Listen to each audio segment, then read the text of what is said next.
Welcome to our first annual Future Chef competition for ILTexas, along with Sodexo Food Service.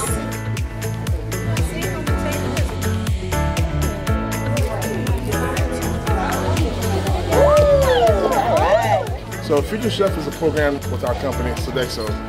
Basically, we go ahead and put out an application throughout all the schools in the ISD. Many kids go ahead and sign up and put out their recipes that they feel like it's the best, it's the winner.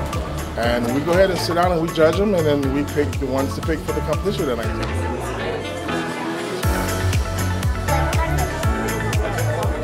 Let me tell you what, the restaurant delicious. Very good.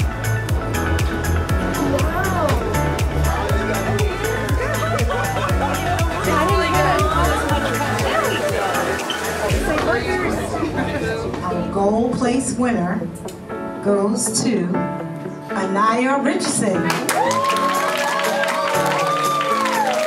Feels great. I was inspired the whole entire day. My teacher, I've never gotten first place or anything in this school. So I just felt really excited.